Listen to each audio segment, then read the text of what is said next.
Good afternoon, and for some of you, good morning. My name is Tom Sheffield. I'm here today to present on behalf of NFP our market trend reports summary and some discussion around the variety of different trends and economic variables that we're seeing in the marketplace. In just a few moments, I'm going to introduce some of my esteemed colleagues who will be helping us walk through some of the information. I do want to refer, first of all, to people. We've got a PowerPoint deck here today with lots and lots of information on it. As we start walking through the presentation, which I'll flip slides, I'll be in control of the slide deck for our speakers. They may ask me to advance the slide a little bit. We wanted to highlight a number of different topical areas involved or that we're practicing with day by day. They don't represent all the topical areas in the insurance world, but nevertheless represent a number of key areas that we've been working on from a trends and claims and legal perspective. A few logistical items before we get started and before I make introductions. Before we get started, just if you have questions, please put them in the Q&A or in the chat box on the Zoom call today, and we'll answer them as they become relevant. Some of my colleagues on the call that are speaking as well will remind me from time to time, and likewise, I'll see those questions come up. We will attempt to answer all the questions that as they become relevant in different parts of the presentation. To the extent that those questions aren't answered, we will refer those to a lot of the different experts and specialists that are available and help prepare the materials for our purposes today. So please hang in there if you haven't gotten your question answered on the call today. A recording of today's presentation will also be available shortly. We try to post that within 48 hours, but nevertheless, shortly is the word I'll use to describe that. And then finally, there'll be some of the materials available too. You'll see from the slide in front of you at the bottom left-hand, when this becomes available, that there is a link to the actual Claims and Trends Journal that we recently published and publish on a quarterly basis that reflects a number of the insights that we're going to talk about here today. So with that said, let me make a few introductions of some of the key speakers here, but I also want to take a few moments and recognize a lot of the experts that help put the information together that we're going to be talking through in just a few moments. As I said, my name is Tom Sheffield, and along with my colleague Matt Schott, I lead NFP's Management Professional Lines Practice Group. Also joining me today is Lauren Kim, Legal Technical and Claims Leader for NFP's Financial Institutions Group. Hey, Lauren, good to see you today. Alyssa Doroff, who along with Akil Chopra leads NFP's Cyber Practice Group, and she's one of the real experts in the cyberspace and is going to be one of the pillars of what we're discussing here today. Likewise, Chris Smith is joining us for some of the construction portion. Chris Smith is in our construction group and will be joining us and helping us to answer some of those questions. We'll be speaking on and off too. Now, purposefully, we intended this discussion to summarize some of the findings. And so we moved away from having 27 people on the call to talk about all the different topical areas. I am not an expert on some of these lines, and so probably will say some things that might not be correct. I will stand corrected by my colleagues on the call in those different topical areas, but they'll reflect some of the insights of other folks. I want to recognize some of those folks right now. In our real estate group, for example, Gary Pastana, Josh Forbes, Margot Spera, Tim Edwards, Lindsay Mackey, all help to participate in the trends document and all serve as subject matter expert to help answer those questions. Likewise, in our environmental group, Chris Alvigi, Jared Dabrowski, within that group stand ready to answer some of those questions. And then finally in the construction group, Anthony Dietz, of course, Chris Smith, who joins us on the call today, Cynthia Ollinger, all within the construction group to help answer those questions too. The last person I want to mention as we move forward is Jonathan Abbott. Jonathan Abbott leads our actuarial and analytics group and will be increasingly involved. He's come on relatively recently to NFP, but will be increasingly involved in bringing some of these insights and helping us understand them from a statistical standpoint. We want to be more articulate with clients all the time about what's going on from a trends perspective. Now, I want to highlight some of the factors, some of the methodology around this as we talk about these. And so thank you for indulging me for the next moment or two. When we talk about the trends that we're going to be walking through today, we wanted to, and we deliberately designed the document that you see in front of you and that's also on our website. We deliberately designed it for ease of use. There is some commentary, admittedly, but we wanted to move away from all sorts of like line graphs and trend graphs to really try and describe usable information for our clients. And that is normally broken up into 6 different categories: pricing, limits, retentions, coverage, carrier, and claims, that all reflect our key views on each of those different subject areas and the environmental factors that are impacting those trends. Likewise, you'll see that we're providing a year-over-year change as well as a forecast for what we are anticipating seeing. Now, as Chris will share, especially in the construction space, that a lot of developments around pandemic risk and other things may change our guidance from quarter to quarter. And that becomes the important reason why we want to make sure that we're providing a quarterly update.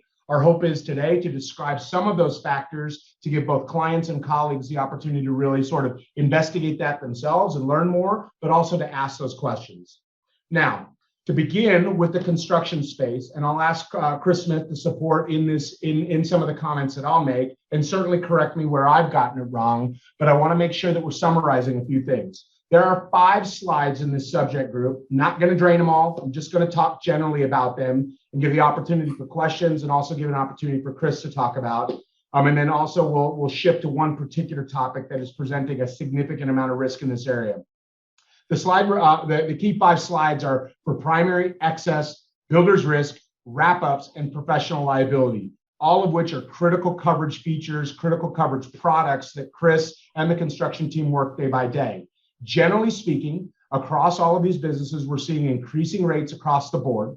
There is some moderation in the forecast, depending on the issue, but generally speaking, and this is going to be a theme throughout the entire presentation, that the market conditions have been generally pretty, in some cases brutal, in some cases challenging and difficult, that's increasing those rates. Likewise, increasing auto liability in the construction vertical, as the workforce comes back online, that might be impacted, as Crystal mentioned, by some of those COVID risks, but nevertheless, we're seeing some increasing auto liability rate there.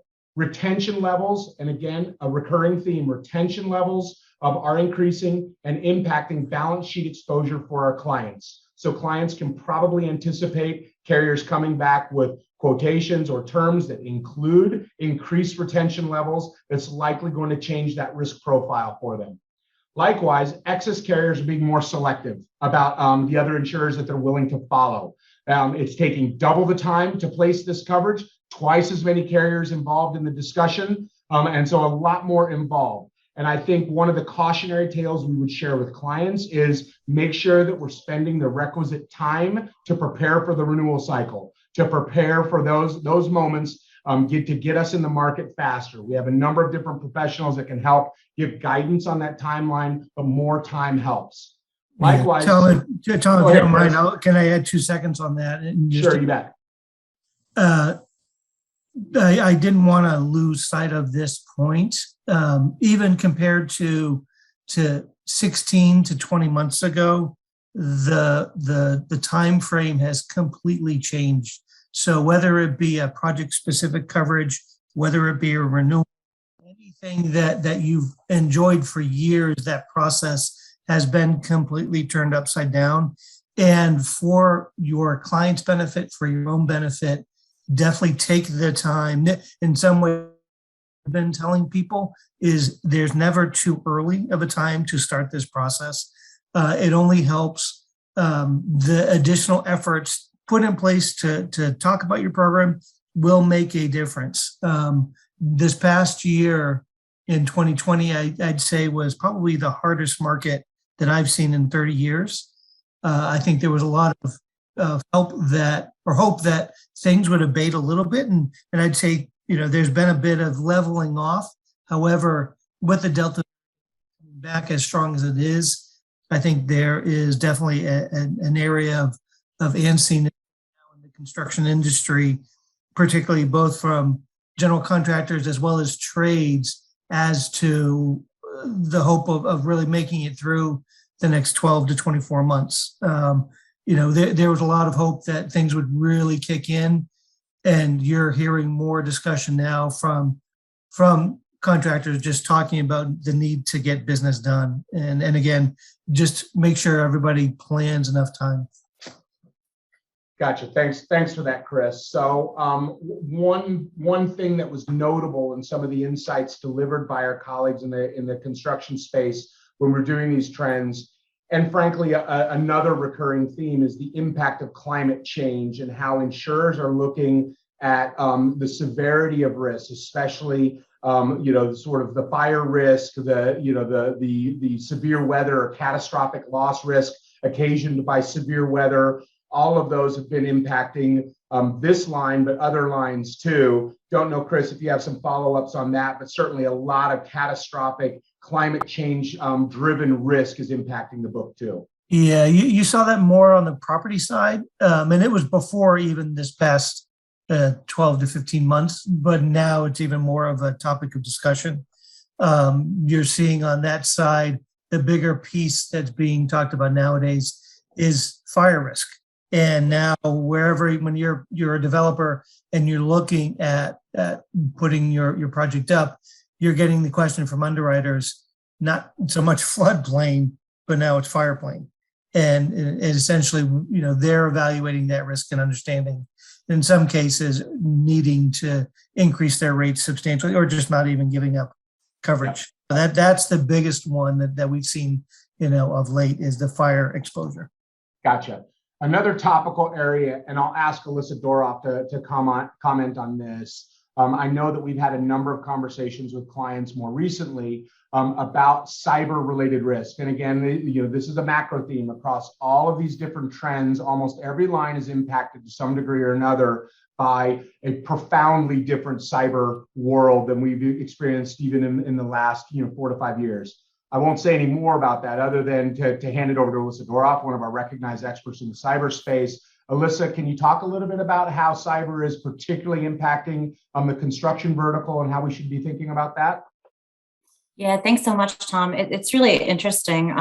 Historically, when we think of the industries that are most impacted by data breaches, or not even just breaches, but security incidents, it's been it's tended to hit more of the more regulated entities, the healthcare entity, financial services, retail, primarily because, there's so much data and there's so much PII, healthcare information, financial information. But what we've seen in the last 6 to 12 months is a complete shift. While those industries are still being impacted, we are seeing the construction and manufacturing industries being really hard hit. And I wanted to bring this up today because personally, in the last 6 months, I've seen 3 of our own construction clients been targeted by ransomware, pretty nasty ransomware.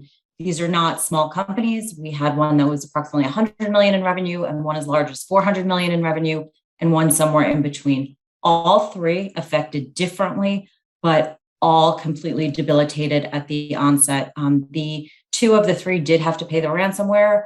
In one instance, we were looking at about an original demand close to 900,000 that was able to be negotiated down closer to 600,000. One that was about 2.25, and one they didn't have to pay at all. But it's really interesting because when we think of these industries, we don't think of all of the data that's going to potentially be compromised. What we're looking at, as with construction, you can see it would be a disruption to their supply chain. So, for example, in one of the instances that we had that I personally, helped through this whole situation, the call came in at 4:00 in the morning on a Sunday. The company itself reached out to us. We worked with them. Fortunately, they did have cyber insurance, but they were completely shut down. I was talking to the CEO. She was saying she didn't know where to begin. She couldn't access any of their networks. They were completely offline. Couldn't access the labor unions to let the employees know they didn't have to go to work tomorrow. She didn't even know where the job sites were. So it's really important to understand that it's not just retail, healthcare, FI, or professional services firms even. It's really every industry, and specific to construction is a real risk and a real threat that causes significant downtime and lost revenue. So, just helping be best prepared for an incident, purchasing insurance, and if not, just knowing what law firms to go to, what cybersecurity vendors, but really helping this industry vertical be best prepared for an incident so that they can remediate and start, the process of getting through it as quickly as possible and don't lose significant revenue and downtime. Thanks for that, Alyssa. I will mention, this is, of course, a trend and a theme conversation today. One of those themes that run across all these different slides is the expertise that we have on board. So I would encourage all of our clients. We have cyber experts, we have construction experts, we have real estate experts. There are experts that we have available on staff for each of the subject areas that we're talking about today, and almost all of the subject areas of risk that our clients face. There are numerous opportunities through vendor relationships, through our own expertise, through the products that are already available, through the insurance policies that have been purchased by our clients for ancillary services, to provide solutions for the threats and the challenges that Alyssa has just described too. So we'd want all of our clients and customers to take full advantage of those by talking with your NFP representatives as we go through that. So thank you for that, Alyssa, really important stuff. So the next couple slides, I'm going to go through very quickly, not even going to summarize them. As I mentioned earlier, though, there were 5 slides in the construction space that we were interested in providing insights about those market conditions. The materials are available, and so I won't belabor the call by reading through them now. I do want to turn the page to talk about some of the other trends and other items on our list here today, and start talking about environmental a little bit as well. But I do want to give people the opportunity, as we shared at the beginning of the call, that there is that opportunity using the chat feature, the Q&A feature on the call, to introduce any questions of Chris or our other construction experts and answering some of those things as we go forward. And we look forward to having those conversations. Now, with respect to environmental, and turning the page, we'll hear some of the same themes repeated. Generally speaking, although not as sort of impactful or impacted rather as some of the other groups that we've seen, rates, limits, and retentions in the environmental space have been generally more moderate, but there's been significant, or at least fairly consistent, increases across the board for many of our clients over the last few years. So what that hasn't resulted in, we haven't seen as sharp an increase over the last few years for all of these different coverages. The limits remain, generally speaking, available for clients, as do the contract language, the terms, conditions, those sorts of features remain available for a lot of clients and customers. Now, that said, there are a lot of impacts to that. Some of the carriers are introducing additional exclusionary language, especially when we talk about the site pollution liability through vapor, through other sorts of types of coverages that are available on that. There is additional exclusionary language that's being introduced by the carriers, so there is some volatility in that space. So, in many of these situations, while the rates are not increasing dramatically, depending on the risk and the narrative that we tell on behalf of our clients and customers in these particular subject areas, there may be some volatility, or at least our hope is that we can have a moderate response from the carriers as we renew or engage in new projects on behalf of our clients. So I want to just flip back and also mention that in that contractor's pollution liability, that we have seen a relatively flat claims space there. However, we anticipate there to be some increase in litigation cost and increase in claims activity across all of these lines over the next year. So we want to just be mindful of that as we have conversations with clients. The likelihood is that the environment for litigation, the environment for liability, and for the defense costs associated with many of these policies is increasing and is increasingly volatile. And so I'll make that comment during the environmental part as we move on. Again, I'm always available for questions around environmental. I would defer to Chris Alvigi and Jared Dabrowski about our offering in that space and answering some of those questions, but happy to receive some of those. The next part of our presentation, and one that we'll be talking more with Lauren and Alyssa about, is the variety of products available in our management and professional liability space. Now, if you take a look at our claims and trends document that we've submitted, a lot of the claims activity that we have focused on is around this particular space, partly because we have a lot of expertise in the management and professional line space, including Alyssa and Lauren and many others. But also, it is the litigation and a lot of the claims, the legal activity that occurs that really drives a lot of the rates that occur within this particular space. So you'll see, many people in this management and professional lines part of the world would describe, especially in the directors and officers space, as being some of the hardest and most difficult market conditions that we've seen in our career. Much like what Chris has described over the last 30 years of construction, we have been seeing that in the directors and officers in the management line space as well.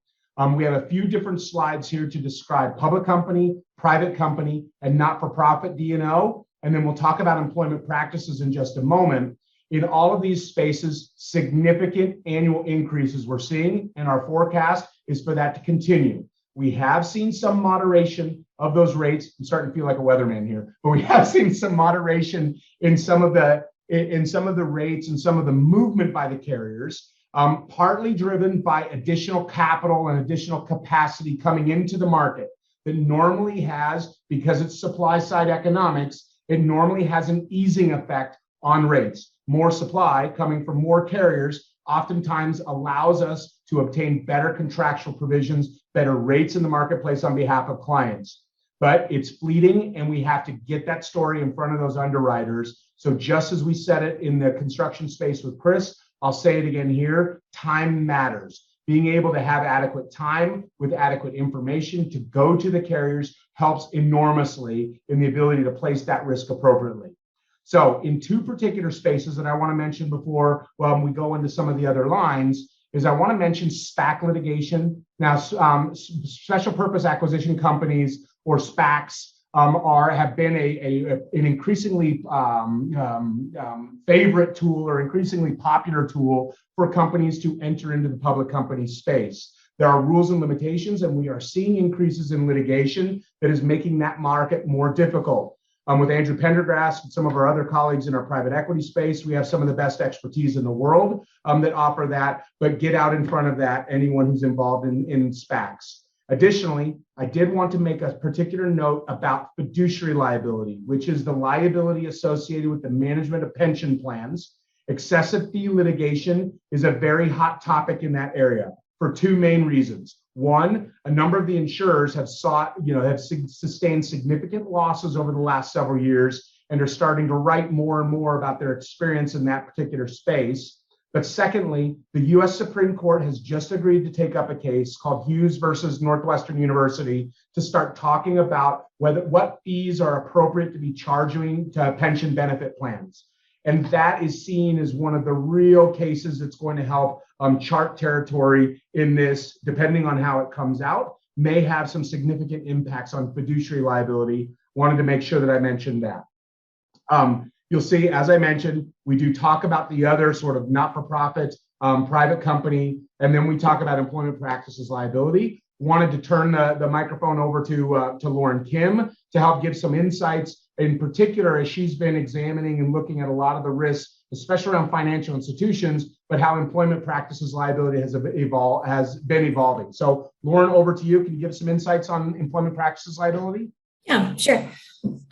One claim that we have seen that has, been recurring on the FI book and also just on the larger MPL book is regarding the ADA requirements around websites. A lot of our clients are obviously online, and unfortunately, due to some easily filed suits by plaintiffs firms, a lot of clients are hit with ADA public accommodation kind of suits regarding their websites and whether or not specifically they're accessible appropriately to people who may be blind. So it's kind of interesting that the circuits have taken a various views of this. Some circuits have said that the ADA does apply to websites, and thus companies in those circuits have to pull their websites up to be compliant.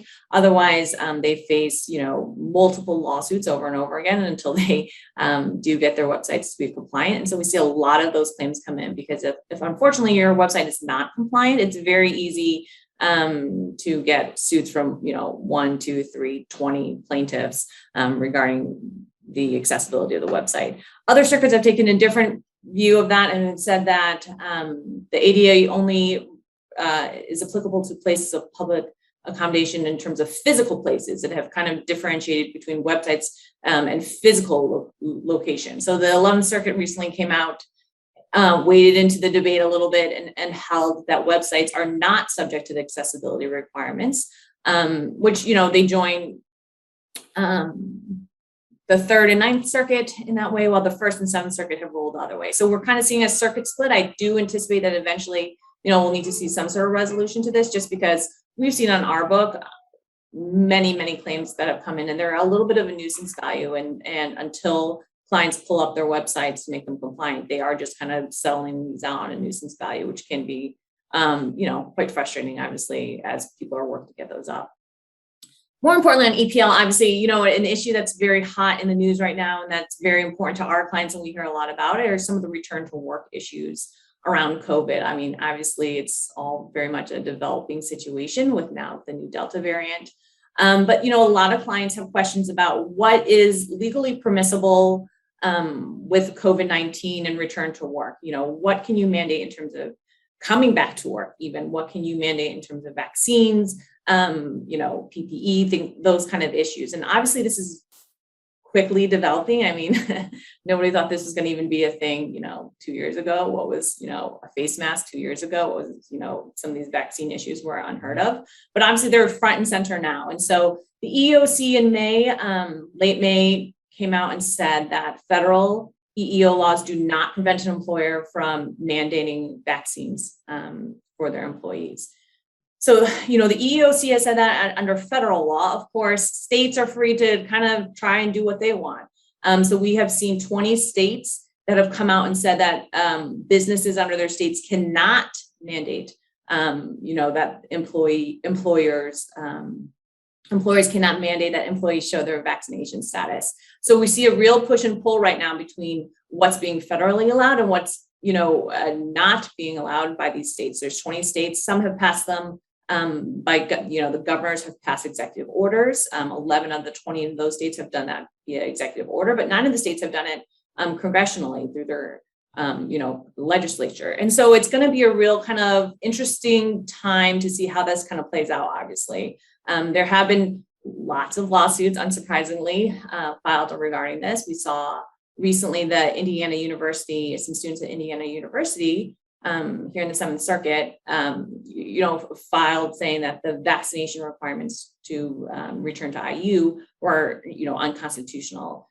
Justice Barrett, who was in charge of the Seventh Circuit, kind of rejected that petition outright, and she didn't necessarily, provide any color around that, and none of the other justices provided any color around that. So for now, the kind of prevailing thought is that the Supreme Court has not refused to block any sort of vaccine requirements, at least in terms of public education. Whether or not that will prevail into private employers is still obviously to be seen.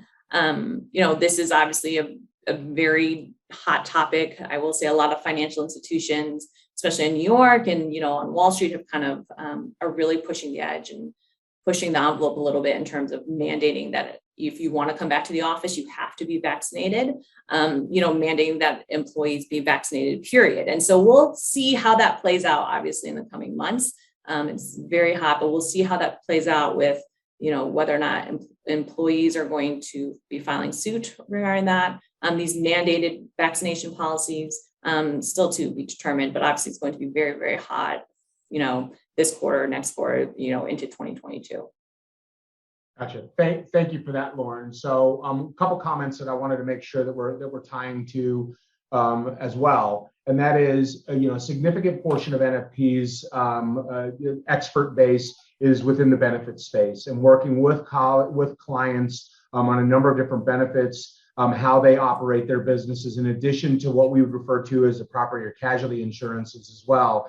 And I know that there's been a lot of thought leadership that has developed, a lot of insights from our colleagues on the benefit side for the benefit of clients as they're starting to really experience navigational challenge and reentry of the workspace. So sort of shameless plug on thought leadership. There's a lot of it that we have at NFP that can help provide some of those insights, and certainly talk to your advisors in doing that.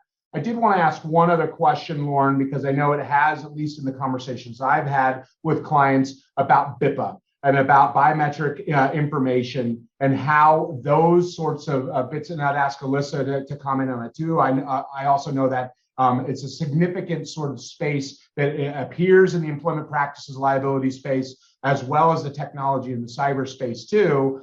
Any thoughts or comments on the sort of motion or momentum that some of the BIPA-related legislation, some of those requirements are having on clients? I know I'm putting you on the spot, but I know you know this area very well as well. Well, Alyssa, do you want to go first? And I'm happy to chime in. I know it's really privacy. Sorry, Alyssa's muted.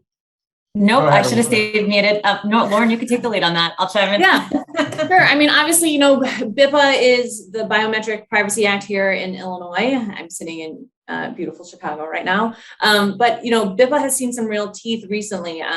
The seminal case, the Six Flags case that kind of came out recently, or not recently, that was kind of like the landmark case, has recently seen more recent publication and news regarding a very large settlement of that matter.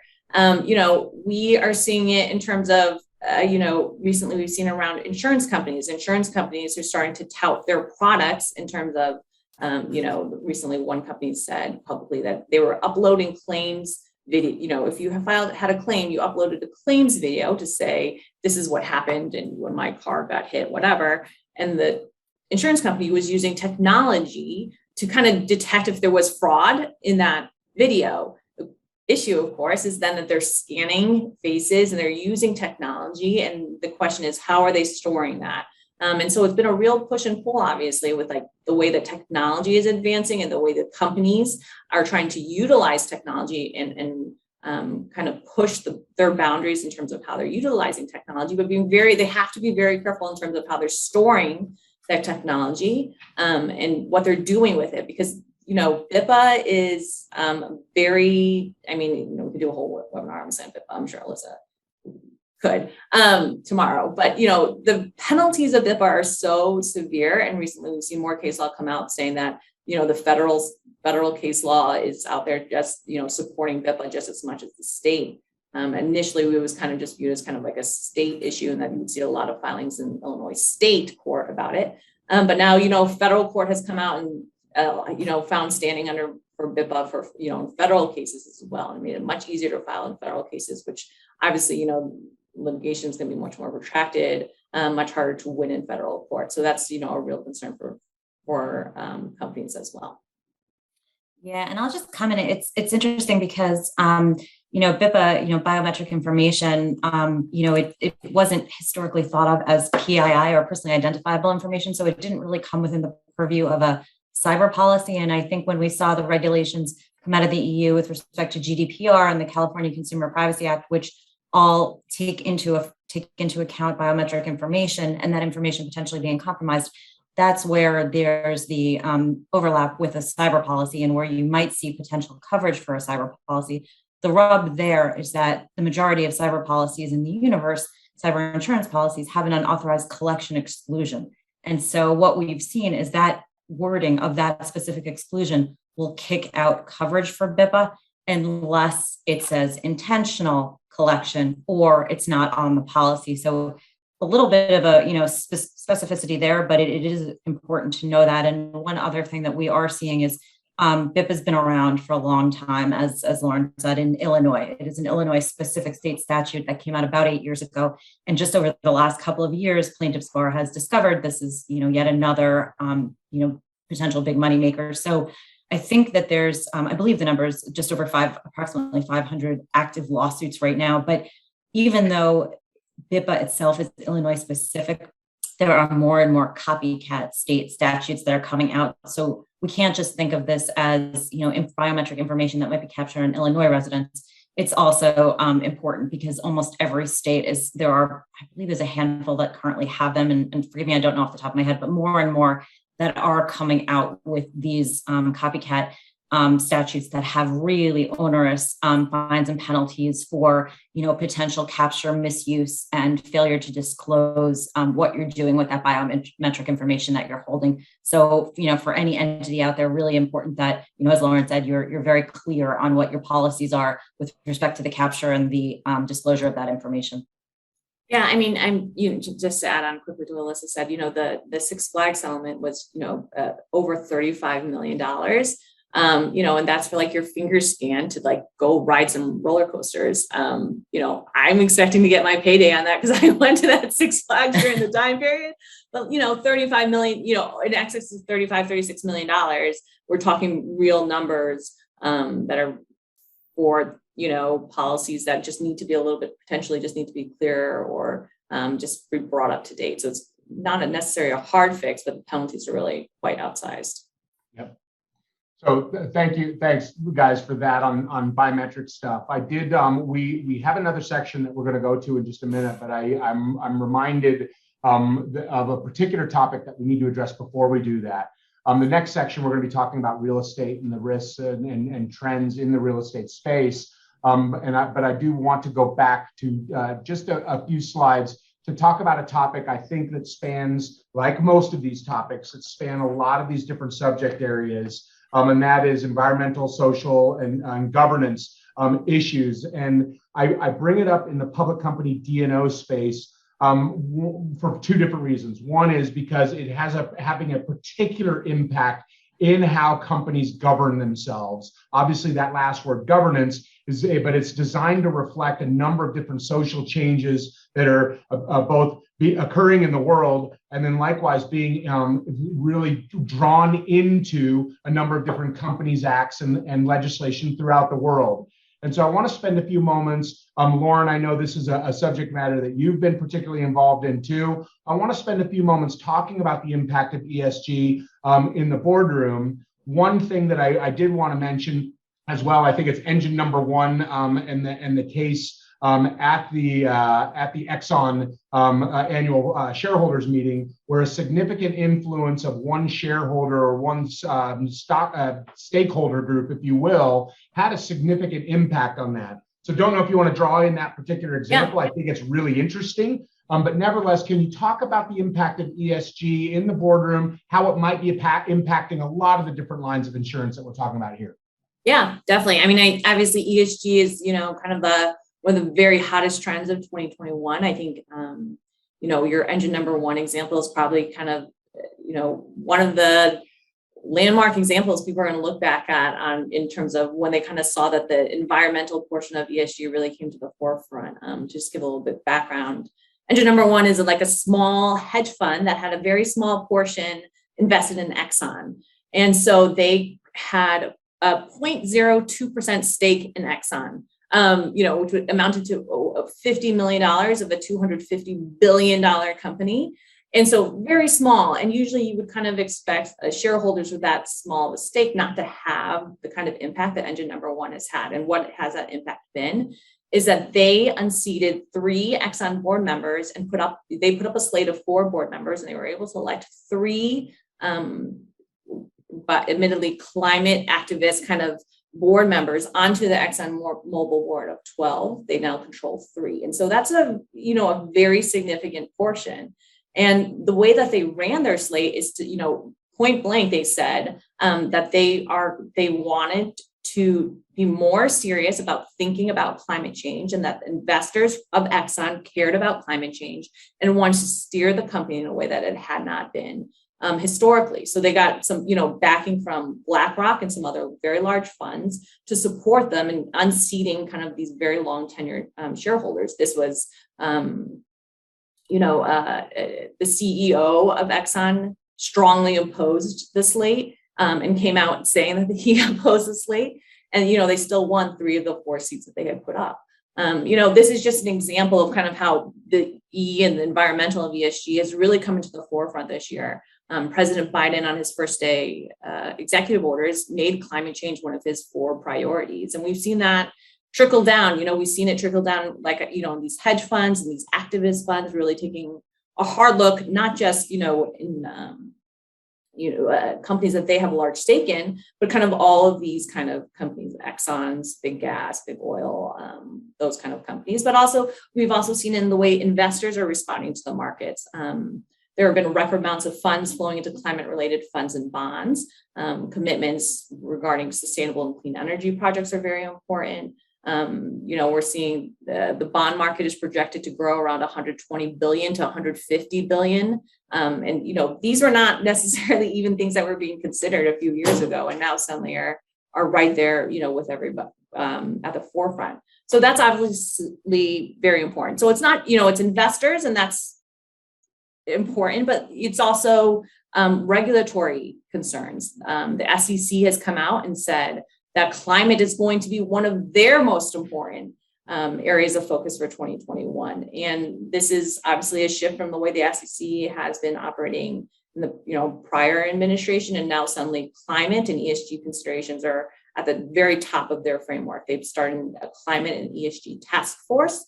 They took public comments about what some of those, what the task force should be focused on. And the SEC is putting together its own framework of how companies should be disclosing, what they should be disclosing about climate and climate risk and climate disclosures. And so this is obviously a whole new ballpark, and it's, very eye-opening, should be very eye-opening for companies who have not been considering these issues potentially in the past, that they are now important to investors and they're important to regulators. And so, between those two buckets, this is going to be, at the absolute forefront this year and looking forward. Another part of ESG is obviously the social and the governance factors, and those, have not gotten as much publicity as environmental and climate change, and partly because, climate change is very hot in the news just generally. But just recently, earlier this month, the NASDAQ came out with new guidelines that each NASDAQ listed company is required to have at least 2 members of its board who are diverse, which means 1 diverse director who self-identifies as female and at least 1 diverse director who self-identifies as an underrepresented minority or LGBTQ. So, these were guidelines that were initially floated out in December of last year. And then they, the SEC said they would take it up and review it. And then earlier this month, the SEC, in a split vote along party lines, approved NASDAQ's proposed guidelines. And so this is obviously really, more a trend for Q3, but it's going to be really at the forefront, I think, probably for the remainder of this year, because, NASDAQ, when they were looking at it in December of last year, they did kind of an informal review of the NASDAQ listed companies. And they found that 3/4 of those listed companies would have fallen short of the proposed requirements. And that although 80 to 90% of the companies had at least 1 female director, only about 1/4 of the companies had a second one that would meet the other requirements. So suddenly, these NASDAQ companies are going to have to catch up very, very quickly, or at least explain why they haven't done it. Unsurprisingly, this has already been, met with a lawsuit.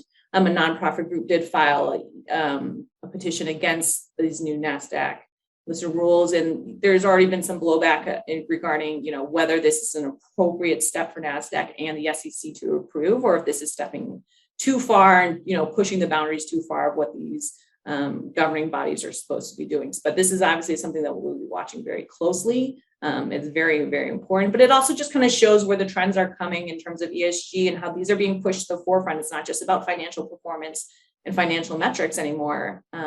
Boards need to be paying attention to ESG, and smart boards are really paying attention to these and are starting to draft disclosures and starting to think about these. But this is definitely going to be very, very hot, for the rest of this year and going forward. Yeah, I think one of the themes that I drew from that and connecting all of these different pieces in the topical areas that we've discussed today is that, yes, there are some obvious areas that ESG would seem to impact first and most clearly.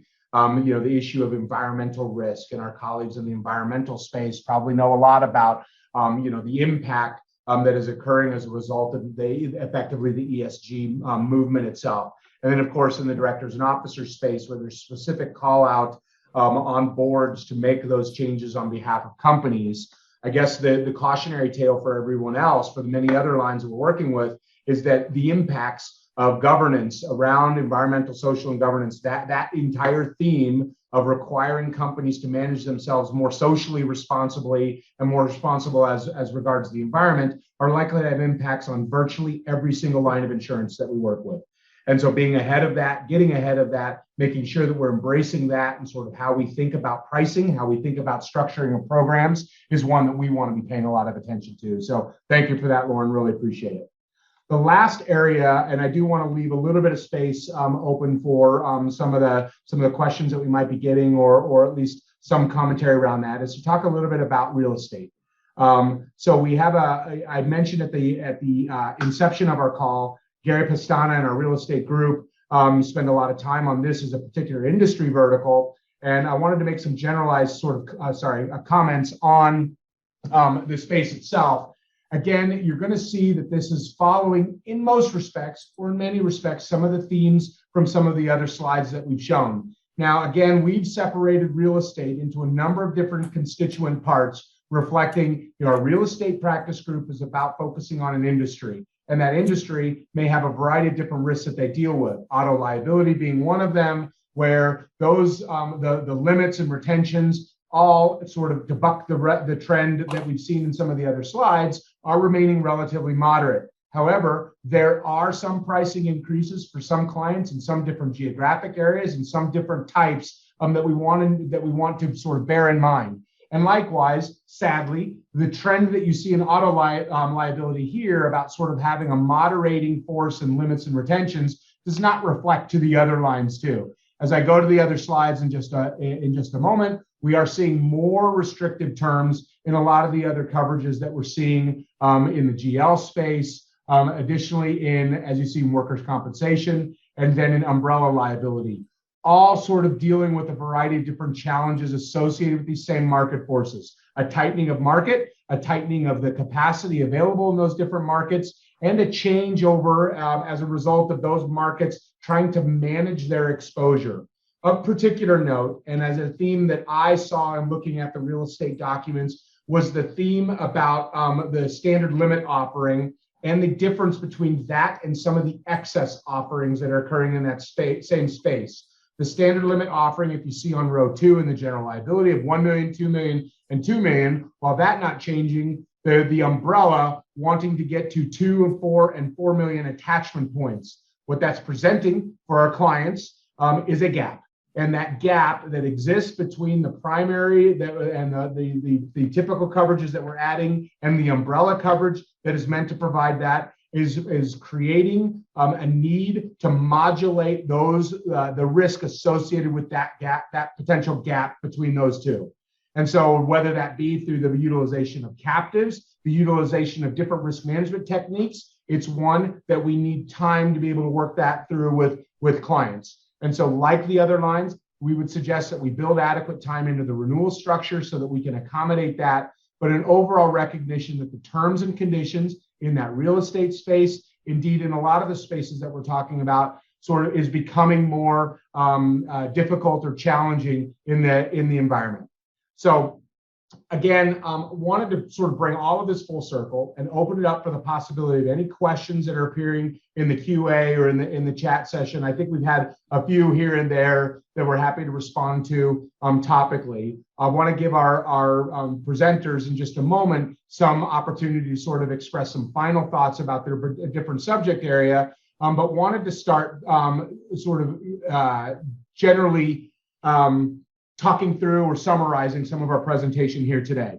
Again, wanted to reiterate that we felt that there was no way that we were going to be able to meaningfully bottom out all of the different slides and subject areas in all these different lines. We wanted to provide as much as possible some thoughts about trends and some overall overarching themes that are impacting some of the issues around liability. I do want to save some time as we're sort of talking through, in particular, the real estate risks. I think Lauren briefly touched on this a little while ago about sort of the COVID and how we're returning to work, those sorts of themes. I do want to make sure, Lauren, I know that we had reserved some time in the real estate section to talk about sort of return to work and COVID and other things too. I'm happy for you to talk through that, but I know that we did spend a fair amount of that conversation earlier. So it might be one in your final thoughts that you give, but ultimately, just wanted to reiterate that there are themes that are definitely appearing to run through the variety of different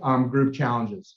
So with that said, want to give everyone, Alyssa, Lauren, and Chris, give each of you just a moment or two to summarize thoughts and any topics that we haven't addressed here. I will take a few moments and look at the QA or chat if there's any questions that exist out there and bring them to the group so that we can end with some of those questions. But I'll start, Alyssa, I'll start with you if you have some closing thoughts or anything that I didn't quite get to. Beat me in the head with the boat paddle and make sure I bring up topics that are of importance to our clients while I take a look at the chat. Go ahead, Alyssa.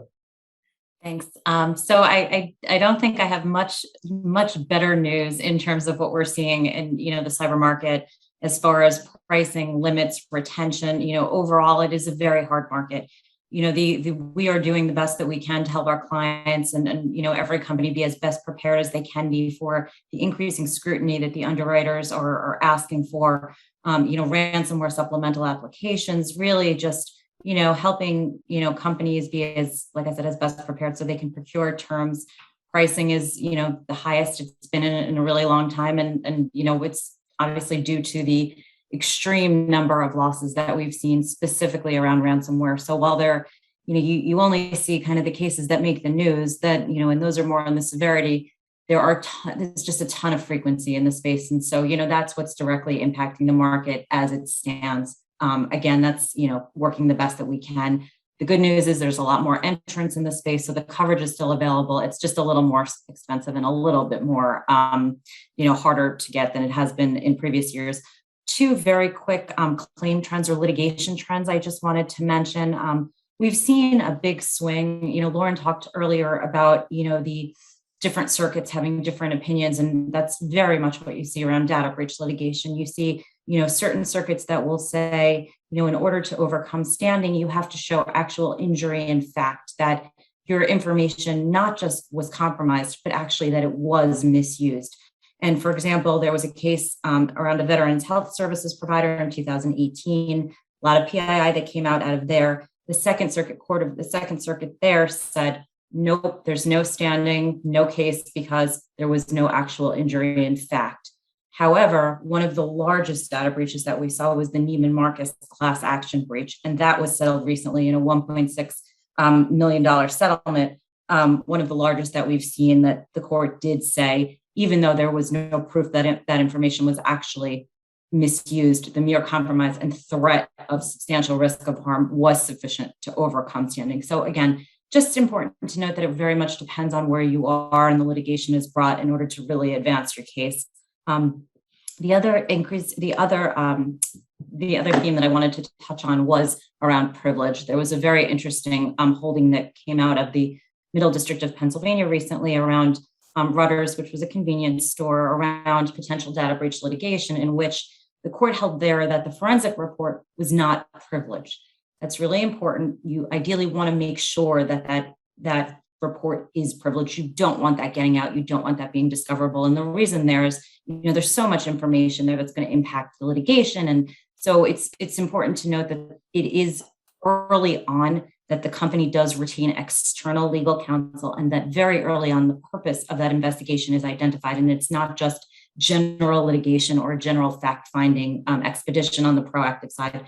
So again, really important just to note that you do go through the correct steps. If you're a company that thinks you might be in anticipation of litigation or a breach is afoot or discoverable, make sure you hire counsel right away so they then can retain the forensics firm and everything is done in the proper order and your information can be kept secure. So those were just the two issues from the litigation perspective and claim trends that we're seeing. And again, what we talked about earlier, as far as just ransomware and other cyber claims in general, hitting not just the heavily regulated industry, but construction, manufacturing, and the industries that we saw less historically. Perfect. Thank you, Alyssa. Lauren, any last comments, thoughts from you? Any stuff I missed that we want to make sure that our clients hear on the call today? Yeah, I'd like to touch it real quickly, being cognizant of time, about some of the COVID-19 coverage BI cases, just because this last quarter we did see kind of a seminal in the first appellate court come out and rule on a coverage case on COVID-19. The Eighth Circuit ruled that there was not coverage under a Cincinnati insurance policy. And this is the first federal appellate court to rule one way or the other whether or not there was coverage. I mean, obviously, when the first government shutdown started happening a year and a half ago, there were concerns that this was going to send the insurance world potentially upside down. What we have come to discover is that most of these cases are getting dismissed, and that most times the insurance companies are prevailing in their coverage suits and finding that there is no coverage for these COVID-19 government-related shutdown cases, BI cases, that the policies were not built that way. That's especially true in federal court, and we see that now, obviously, with the Eighth Circuit most recently coming out with their opinion holding it the same way.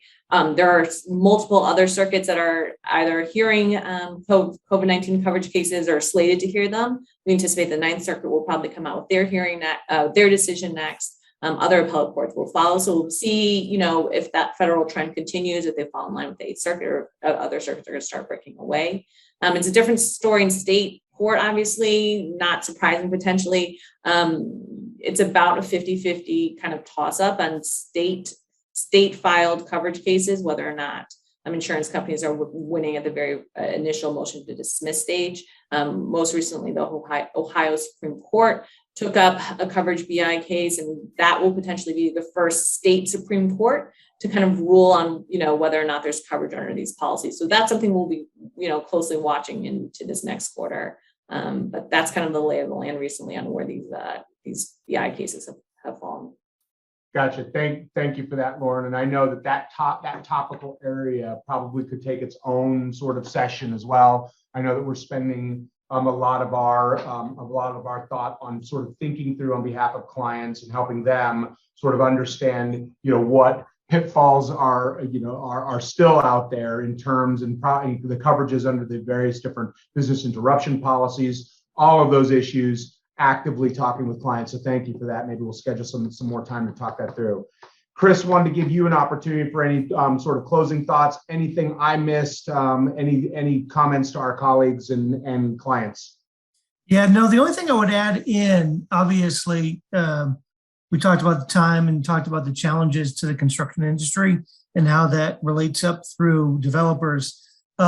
We did pass over it. It is included in the docket, talking about wrap-ups, just to give everyone kind of an idea of just how much that is being looked at nowadays. I'd say almost every project over 30 million, whether it be a general contractor doing a job of that size, or a developer, or any kind of owner that has that kind of capital expenditure, kind of 30 million and above is almost that minimum number. And I would highly recommend everybody that has those type of projects in your pipeline to start thinking about a wrap-up, because it can give you that coverage through the statute of repose or 10 years, and it's a fixed price. So going in what your cost is, what your coverage is for you and all of your contractors that are on a job site. So right now, it still is the best vehicle to really allow a developer or a general contractor to have coverage that's in place that is there. Given the hard market that we're in and the challenges from a rate on a year-to-year basis, it's one of the best ways to handle your risk. Gotcha. Thank you for that, Chris. And so perfect timing, actually, we still have 2 minutes left on the call. So please, on behalf of our colleagues here at NFP, I'll make a couple comments and sort of close the call. One, we recognize in calls like this, virtually impossible to cover all the topical areas, or they provide a granular level of detail that may be sufficient for any individual client's needs. We want to use this as an introduction to some of the capabilities that we have within our team, to talk a little bit about what we see from a trend perspective, and to invite a conversation with clients about any of these topics, or indeed any topic from a risk perspective that we're assisting you with. As I mentioned, we have a number of different experts who are not necessarily on this call or speaking on this call, but nevertheless represent enormous expertise within NFP to help provide some of those answers and jump in where necessary to do so. I'm happy for anyone to reach out to me individually so I can help navigate that, but also to the individuals with whom you're working, your account execs, producers, the other sorts of folks that you may be working with at NFP. Those relationships matter to us, and certainly they're empowered to reach out directly to the subject matter experts that you've seen on the call today.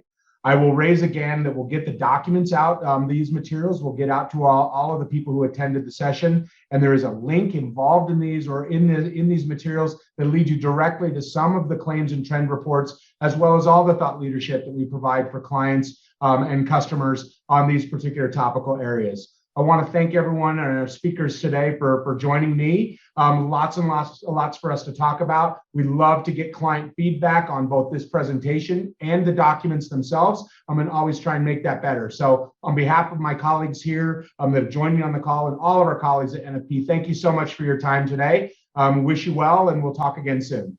Thank you. Take care.